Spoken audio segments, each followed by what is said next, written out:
Morning guys, hope we're all well. Welcome back to another video. It's a bit cold this morning, as you can see from my breath. Today we have just collected a trailer and we're off to Italy. Just done my walk around checks, given it a nice wash, and we're ready to go. See you in a bit. So like I said guys, it's very cold this morning. I'm not a fan of the cold, so we've got the heating on. And yeah, we'll be hitting the road shortly. A bit annoyed about the window stains because the soap's dried. But yeah, we got the red lights on. I basically just got to Cobham services on the M25. Just going to fill up with a bit of AdBlue and diesel. And there's a bit of a queue on, unfortunately. Once we've done this, we are heading for the train at Folkestone over to Calais. Then we will travel through France on this card, probably hopefully get to Troyes area, and then tomorrow we will head down towards the Fréjus Tunnel. If you've watched my other video, you would have seen it from the other direction. However, this time we will be going from France to Italy. I will set the GoPro up and hopefully we can get some footage of the snow, as obviously it is a lot colder this time of year now. As you can see, we've just arrived at the train. In fact, I've had a 45-minute break waiting. We've done all of the booths. As you approach the train, you've got to do your ticket booth first, then your passport, which is British passport, and then they'll do a GMR and an MRN check. Then after that, you will go to the French passport if they're working, and they will stamp your passport.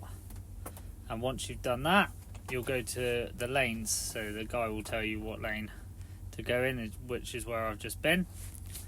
Once the green light changes, you can go towards the train. We're the second in line here.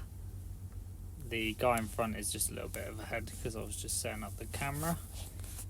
So as you come round, you go down the slope. As you can see, mate boy further down the ramp. Probably seen lots of videos of people coming on the train before. I've always been told when approaching the train there's normally a cone on the right hand side, and I always try and get my back wheels of the trailer, driver's side back wheels, as close to that cone as possible. Whereas today it doesn't seem like there is a cone, so it's just getting your wheels as close to that pole bit on the right there and then getting it in. Several times I've overshot it. If you actually come off the train and go too far, then that can be a nightmare. So it's all about just sort of going just far enough to bring it around so you're straight by the time you get to it. It is very tight. A lot of people say it's not. They're lying, because it is. It's not impossible, because obviously everyone does it, and you can see that here I've done it, but it is very tight and it's not very forgiving. If you were to hit your step or your bumper or ever so slightly be off with the trailer, it wouldn't be very good. The damage would be a fair amount. It's just basically wide enough so you've got a few inches either side. When I get out, I could potentially show you guys what it looks like, if I remember. But yes, so as we go on the train, because we're obviously second in line, we will be right near the front, which is decent. So it doesn't mean that you have to do the drive after you get off when you're in France. But in the day, it's not so bad because you can actually see what's going on. Obviously in the night time or early mornings after you're tired or whatnot, it's a bit more to it because you can't actually see, because there's not really any other lights, etc. Once we get to the end and get back up to where mate boy is, I tend to just take it steady through here because, like I say, it's not forgiving, so it's not worth it. What's a couple more seconds? So yeah, it's quite a long train. I'm not actually entirely sure how many lorries can fit on it, but I've been like 12th in the queue before, so it's a fair few. It takes around 45 minutes. Once we arrive to where I'm parking in a second, we will get out, turn the fridge off because there's no fridges allowed, onto the little shuttle bus, which will then pick everyone else up, run us back up to the front of the train. We'll get in the little train cart and we'll be sat in there for, like I say, around 45 minutes. And yeah, it's pretty simple really, pretty easy. Yeah. So this here is the little shuttle bus, just a simple bus which picks everyone up. As you can see, we're just picking the guy up behind. So that's us, arrived. Mate boy's just gone because I had to turn my fridge on. We'll get off the train now and follow the signs for Civep. I did record this with my sound, but you couldn't actually hear me talking via the GoPro with all the other noises going on, so I've had to do a voiceover.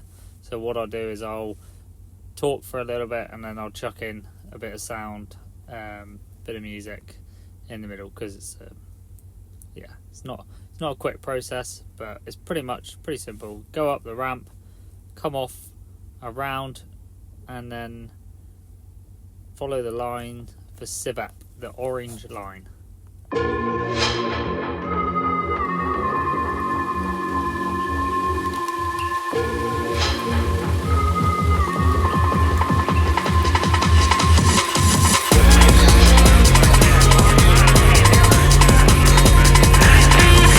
As we're coming down, there's a few traffic calming. You can just see there on the right the sign for France.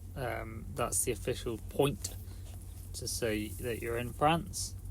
And then there's a little bit of traffic calming before you come up to the customs. I assume back in the day it would have been a booth where someone maybe would have operated out of it, and if they didn't have a look on the screens on the train to see if you needed to go to customs, you could have been told there. Whereas now there's just a sign that says if you're unsure of your customs status, go to Civep anyway. And Civep is obviously just the customs in France. If you look on the right, that's just where the sign is now on this building. It basically says green light, and then it says if you're green you can go straight to the motorway, if you're orange or unsure, to Civep.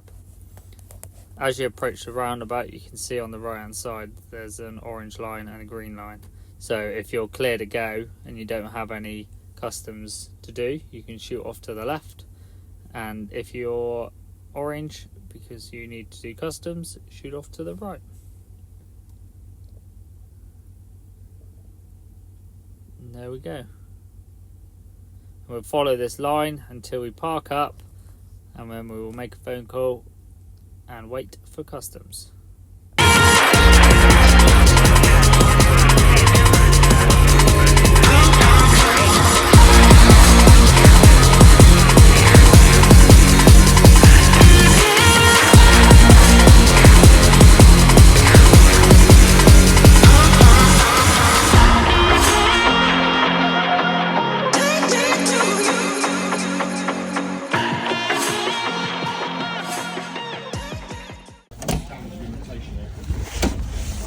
That's us done. We have our customs document, and that is Civep completed. So now it's back to the truck and run the rest of the hours out for the day. Evening all. We managed to park up within a 15-hour day, 20 minutes to spare. We made good time, so I think we're about 5.5 hours from the train now. I don't know if you guys can see it, it's snowing quite hard. I'm hoping because it's so wet it won't actually settle, but we will have to wait and see. I'm in this nice, just this air parking area, nice hot shower I just had. Now let's get some dinner. So I basically needed a 30-minute break. So I pulled off the motorway, just on the way to Italy. Still haven't made the Fréjus Tunnel yet. I parked in a toll booth parking area and just saw this nice river. I thought I'd venture off. It's absolutely freezing out here, the wind and the rain. We've just gone through quite a lot of snow. It seems to be a low point here, so there's not a lot going on here. Yeah, I just thought I'd show you guys. Very cool. And there's you can kind of see the outline up there of the big mountain.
So I've just stopped for some fuel, and the snow's got a lot heavier now.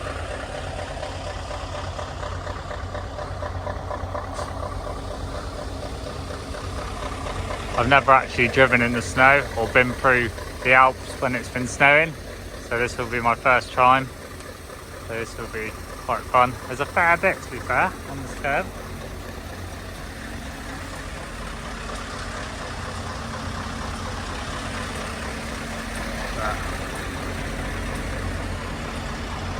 It's amazing, I love it. I still sometimes wonder how you get paid to go and do this. No complaints from me.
It wasn't until we arrived at the Fréjus Tunnel that I realised how much snow had actually come down. As you can see on the right, the build-up of snow was insane. The process was pretty quick, which was pretty decent. We got straight through. It said on the screen it was €375 though, which was quite a lot of money.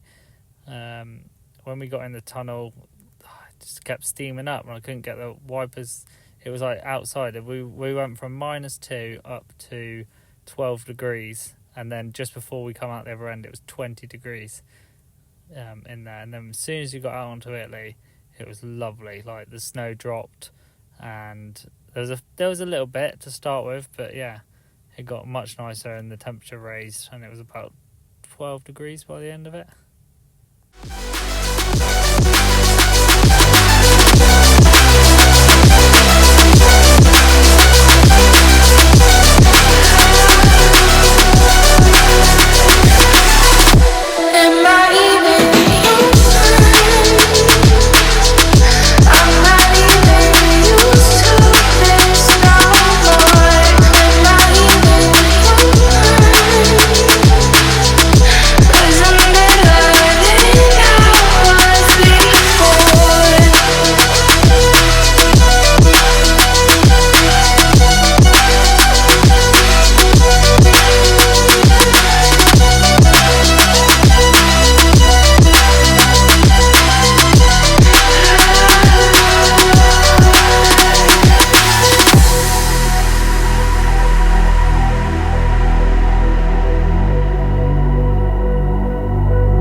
So we finally made it somewhere to park up for the day. I'm going to have a 24-hour break here, and as I was looking around, I found this awesome truck stop, and I found this truck shop within the truck stop, and yeah, basically it had everything you could possibly want for a lorry: air horns, lights, side markers, everything. It even had some odd stuff which I wouldn't have expected to see, like crossbows, airsoft stuff, pretty much, like I say, anything. As you can see here, yeah, it had masks, airsoft pellets, anything that you could possibly want. The inside of the shop was more towards bulbs, light lenses, tapes, gas drums, like literally everything you could possibly need for a lorry. So yeah, good space to stop if you're ever around Italy. And that's where I'm going to leave it for part 1.